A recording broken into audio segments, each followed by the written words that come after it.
be back directly, Granny. I got him running. Running where? Ooh, into town, back, uphill, downhill, around the golf pasture. What you trying to do to that boy? This morning you had him swimming up and down the cement pond like he was chasing a catfish. Well, I'm just testing him, Granny. See, he thinks he's got a hankering to go courting. Courting? Jethro? Yep. Ah, what girl is he hankering to court? Well, I don't think he's got a girl yet. He's just got the hankering. That young'un ain't ready for courting. Maybe he is, maybe he ain't. That's why I'm running him and swimming him. I figured to dull his edge a mite. Then if he still feels like chopping wood, he's ready.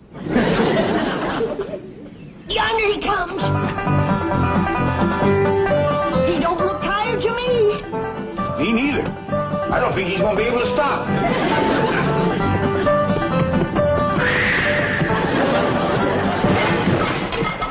It could have been worse. He could have took out 5-10 foot of wall.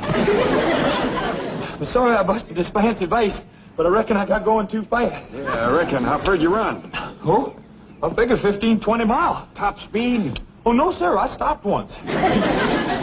Well, there were some fellas digging this here ditch, and they looked right tuckered.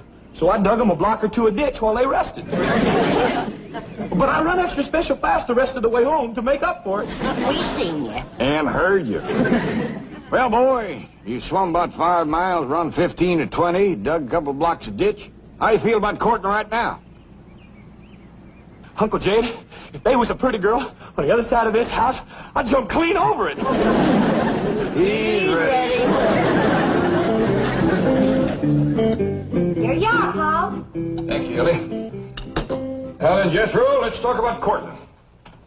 Well, I'm fixing to advise Jethro on courting. Yes, sir. I want to give the advice, too. Well, advice to girls is liable to be a mite different than advice to boys. Well, different how? You go ask your granny. Yes, sir. Granny? Close that door. Hey, what you doing in there? I'm listening. What for? You ain't liable to hear anything you don't already know. I realize that. I'm just checking my memory. You women, folks, you have your talk someplace else. Jethro and me is fixing to talk man to man. Come on, Granny. Let's go talk outside, woman to woman. Then we'll go courting. Tell him, May, courting's for boys. Girls just sit around and wait. Jed, you sure got your work cut out for you.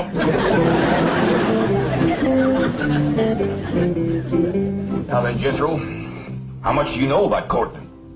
Well, it's kind of simple. You find a girl, and then you marry her. Boy, I want to tell you something. There's a whole heap of in-between. Like what? Like finding the right girl, for one thing. Sometimes that ain't so easy. Well, Uncle Jed, how will I know when I find the right girl? Well, the way it happened to me, I knew just like that. I looked at her, she looked at me, and music commenced to play. Well, where was the music coming from? From our hearts, I reckon. Well, I ain't never heard no music come from my heart, or no one else's neither. Of course not, because you ain't met the right girl yet. But when you do, you'll hear it. I heard a bell ring. Does that mean something? Means somebody's calling. Kid Clampett speaking. Hello, Mr. Clampett. Jane Hathaway here. Did I by any chance leave a large brown envelope there last evening? Yes, ma'am. Right here by the window. Good. I'll have Miss Treebo drop over to... Is Jethro there? Yes, ma'am. He's right here. I'll drop over and pick it up. No call for you to do that. I'll have Jethro fetch it right down to the bank to you. Uncle Jed, I want to commence courting. Just a minute. The bank is a fine place to commence. There's lots of pretty girls work there. Oh? Oh, yeah. Jethro will be down directly as soon as he washes up and puts on his good clothes. Well, no bother at all. Bye. Diggity dog! I'm going to carry this down to the bank, and I'm going to carry me a girl back. Whoa, whoa. It ain't as simple as all that. Even if you should find the right girl, you got to make courting talk first. I do? Why, of course. Well, Uncle Jed, how do you make courting talk? You got to kind of sidle into it. Like you start off with, nice day, ain't it? And then you work around to where it looks like it's going to be a nice night, or a walk, or a drive, or a dance. And, of course, along the way, you got to throw in a couple of, my, ain't you pretties, and get your dandy dancer. We talk like that. I'll catch on now, Uncle Jed. All right, boy. You got enough to get you started. Yes, sir. Some girl is in for a mighty spirited courtship.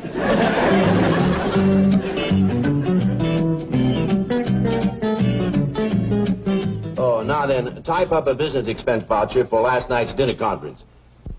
Food, $150. Beverage, $200. Entertainment, $15. Entertainment at a business dinner? Guest speaker. Gave a very interesting demonstration of the 27.5% depletion allowance benefits. I'd better make a note of his name. Of course. C.D. Laverne. Laverne C.D. That's right. Now, take a letter to, Excuse me, I'm sorry, but there's a Chickadee Laverne who insists on seeing Mr. Drysdale. Chickadee? Well, you tell old Chick I'll call him from the club. Call me nothing. You promised me cash on a barrel after the show I did last night. You are C.D. Laverne? Just call me Chickadee. That was a very interesting demonstration of depletion allowance benefits, Miss Laverne. Thank you.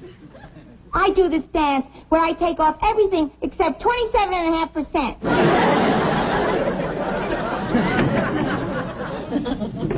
Howdy. Well, howdy to you. You're Jethro, aren't you? Yes, ma'am. You hear any music? No, should I? Well, yeah. I should, too, but I don't, darn it. Well, if you'll wait, I'll hum something for you. What do you say, Chief? Oh, Jethro, how nice to see you. Well, howdy, Miss Jane. Something wrong? No, just listening for music. What kind of music? What music? Harp music. Try me again, Jethro. Yes, ma'am. Janet, I'd like to speak to you in the pool. Cool? The secretarial pool. Let's go. I shall return, Jethro. Here you are, Chickadee. Oh, thanks, Mr. Drysdale. You know, for your next dinner, you ought to use my specialty act. The one I'm famous for. Mm-hmm. They bring out this great big egg. There's music coming from it. The MC says, "Here's Chickadee." And I pop out of the egg, and I go into my dance. Oh, cute, huh? Tried to chase Manhattan Bank. They love big eggs. You don't even have to hire an orchestra. Look, I've got this little transistor radio. See? Watch. I tuck it in here. That's very interesting. Don't call us, we'll call you. Of course, for my specialty, I have to charge a little more. Those big eggs cost a lot of money. I'll keep you in mind. Hi. Hi. I hear it. I hear the music just like Uncle Jed said I would. Uncle Jed? Yeah, he said that I know you was the one just as soon as I heard the music. Oh, he caught my egg. Come on, let's go. Wait a minute, don't rush me. Oh, I forgot. It's a nice day, ain't it? I mean, it's going to be a nice night for a stroll, a drive, or a dance. I mean, you sure are pretty. I bet you're a dandy dancer and lots of sweet talk like that. Come on, let's go.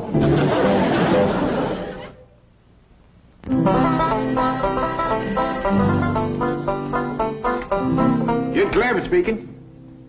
Oh, howdy, Miss Jane. Jethro get there all right? Yes, and he brought the envelope, but now he's disappeared. I can't find him anyplace. I see. Well, tell me, is the bank missing any girl? I mean, Jethro might have told her one off. Jethro? Oh, I hardly think that... Wait a minute. There is one possibility. A girl from the secretarial pool who... False alarm? No girls missing. Oh, that's too bad. Well, thank you, Miss Jane. Bye. What's too bad, Jed? Jethro didn't find him no girl down to the bank. I told you that young'un wasn't ready for courting. Yeah, maybe just as well. I was worried I hadn't given him a good enough talk first. With Jethro, it takes a little extra. That's not bad. The last I heard, he thought his ma found him under a cabbage leaf. Well, I'll finish cleaning my rifle, and when he comes back, I'll take him hunting. That'll give me a chance for a real man-to-man talk. Looks like Jethro done all right. Found herself a girl. From here, it looks like he found himself a girl and a half. Hey, kid, is this where your uncle lives? Yeah, me too. He must be a millionaire. Well, he's got 35 or 40 million. Does that make him one? Does it ever? Tell me something. Why do you drive this, truck? Well, I already run to town and back once today. Huh? Ooh, that's a big one. Big strapping girl like that can sure help you with the housework, Granny. Housework, that girl can pull a plow. Let's go meet Uncle Sugar. Well, that's Uncle Jed. Yeah. Yeah.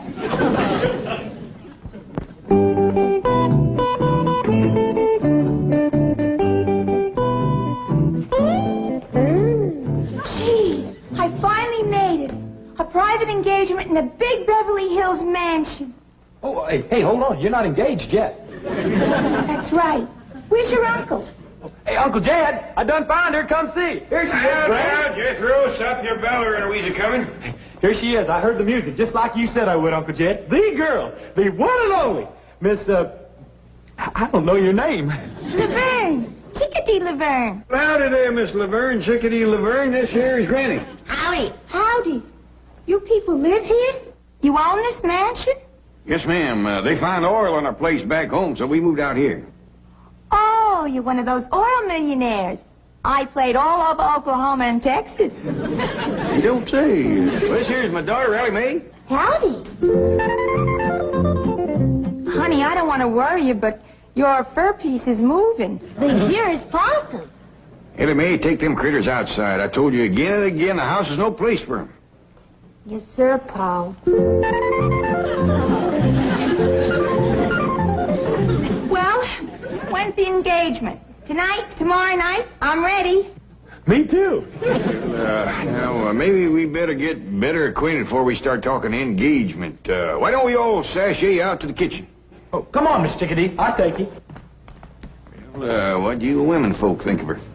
Well, don't you think she's a little bit too old to marry up with Jethro, Pop? Of course she is. That kind of worried me, too, especially her talking about playing all over Oklahoma and Texas. Take a heap of years just to do that. She's about the right age for you, Jed. Granny. Yeah, why don't you marry up with her, Paul? Then I could have me a mom. You hush that kind of talk to both of you. She's Jethro's woman. He found her. According to what he told me, it was true love, too. He heard their hearts making music and everything. I still say she's too old for Jethro. Well, you can't tell about city women, Granny. I've seen old ones that look young and young ones that look old. Well, I'll just go and ask her how old she is. Now, wait, Ellie. If we're going to find out Miss Chickadee's age, we got to do it in a kind of roundabout way. I don't want her embarrassed now. You leave it to me, Jed. Come on. What a kitchen. Oh, yes, ma'am. This here is my favorite room in the whole house, because this is where Granny keeps the victuals. Do you like to eat victuals? I don't know. I don't believe I've ever eaten any. Well, Miss Laverne, Chickadee Laverne, how are you and Jethro getting along? Oh, just call me Chickadee. I love this mansion. And this kitchen is the end. Oh, no, there's a lot more out back. Ain't that right, Granny? Speaking of that, how old are you? Granny, that ain't hardly what I'd call roundabout. Excuse her, ma'am. Oh, that's all right. By the way, I don't want to rush you, but I'm ready to work anytime. It's going to be a thrill working in this beautiful mansion. You hear that, Granny? Jethro, I'll say this for you. You didn't pick a lazy woman. Thank you. Maybe you better get better acquainted with Granny here, because she's the one you're going to be working with. You got to be kidding. Huh? I can do anything you can do, honey. Granny's little, but she's wiry. She moves around real good. Yeah, I know, but, couldn't I work with her? Oh, sure, if you'd rather. Well, I mean, she's younger and all. She's a heap younger than you. Granny. How old are you? Granny, how about you and Ellie Mae wamping up some victuals for Miss Chickadee, and I'll show her around the outside. Can I go along with you, Uncle Jed? No, Jethro, you finish eating. You're still a growing boy. You're kidding. Well, can I come along and show her my critters? Well, we can do that later, Ellie Mae. Right now, Miss Chickadee and me got a little talking to do. Young'uns, you better clear out. Something tells me there's going to be fireworks any minute. Now, I realize that Jethro looks like a full-grown man, but he's still kind of a boy. Yeah. He's cute, though. Well, I'm glad you feel that way. He's a fine young'un. Now, I'd like to know a little more about you, Miss Chickadee. Oh, you mean about my work? Yeah, everything. Just everything right from the start. Well, I got my start in burlesque, New York. Sounds like a nice place. About how long ago was that? You don't have to be exact. I'm just trying to get a notion. Oh, about 18, 19 years ago. Is that a fact? That's when I first broke out of the egg.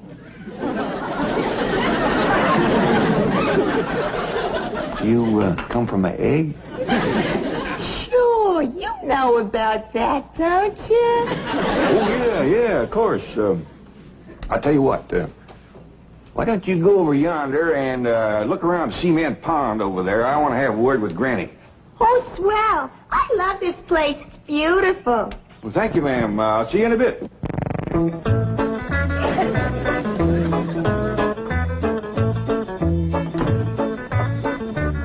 You know, Granny, maybe Miss Chickadee ain't the right woman for Jethro. Of course she ain't. He's too old for him. Well, ain't that so much. Fact is, she's only a little older than Jethro. Who says? She said. She told me she was born 18, 19 years ago in a town named of Burlesque, New York. Hogwash. She ain't no 18 or 19. Well, whether she is or whether she ain't, there's a bigger problem. What's that? Well, what with Jethro thinking he was found under a cabbage leaf, and her thinking she come from an egg, I just don't see much future for them two.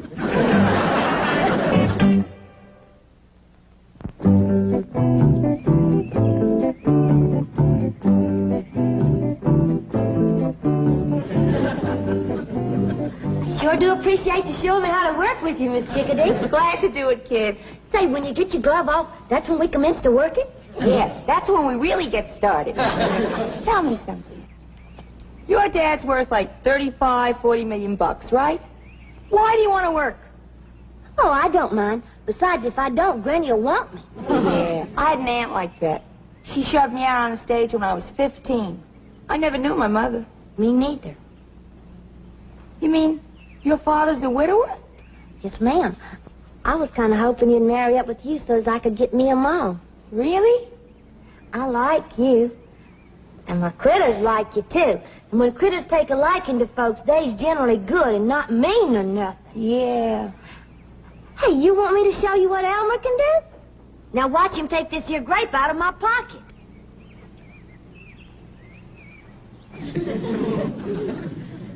Say, he sure is clever with those little hands. Could he untie a bow? Sure he could. Elmer, you and I may be working together.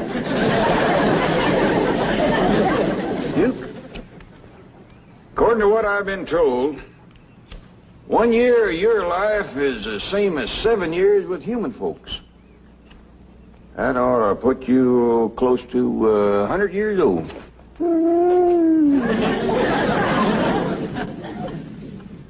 Well, I didn't aim to worry you none. It's just that if I'd lived as long as you had, I might be able to work out this vexing problem I got with Jethro and Miss Chickadee. Well, if this ain't a fine howdy-do. You sit there a-whittling like you ain't got a care in the world, when your own kin is fixing to marry up with a woman old enough to be his ma. I'm studying on the problem, Granny. Well, you better study fast, 'cause as soon as Jethro is done eating, he's gonna want to come in squirting.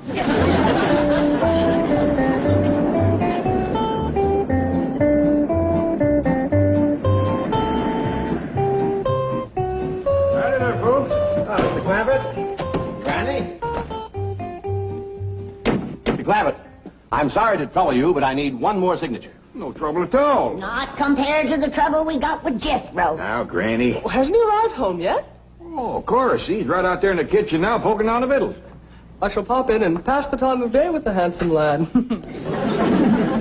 Miss Jane would make a heap better match for Jethro than that old... Now, Granny, don't bother Mr. Drysdale with our family problems. Now, Mr. Clavitt, as I've said before, your problems are my problem. I am willing and I hope able to help you in any way possible.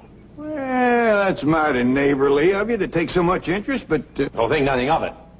We bankers like to take as much interest as we can.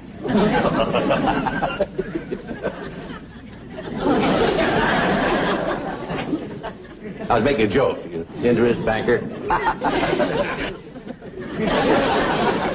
I suppose you might call that an inside joke.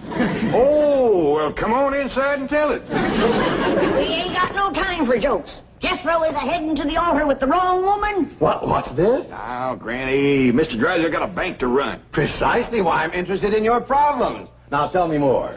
Well, you see, Jethro is in love with this girl. Girl.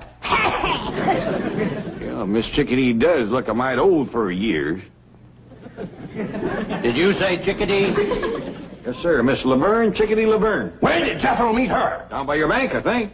Mr. Clampett, that girl is a stripper. What's a stripper? Someone who takes off their clothes. What's wrong with that? But she takes them off every night. Well, I don't sleep in my clothes neither.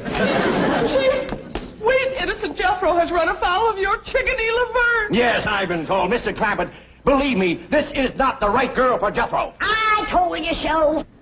Please, Mr. Clampett, let us get her away from here as quickly as possible. Well, I wouldn't want to hurt her feelings none. She's right friendly and a willing worker. Here she comes. Hold on, I reckon it's my duty to talk to her first. Miss Chickadee, about the wedding. Oh, that's going to have to wait, Uncle Sugar. I got this great new act that's going to make me the sensation of show business. Now, you watch.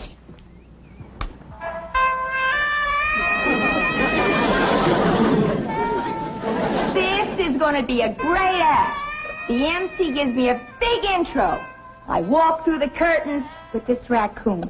Right away, he starts infesting my... Great act. Great act. Now, let's hurry down the bank, and I'll sign you up for the big convention next week. Hey, Uncle Jed, where's Mr. Drysdale taking my sweetie? Never mind, Jethro. But I found her. She's mine. I cornered her and sweet talked her and all. Forget about her, Jethro. Go take yourself a swim.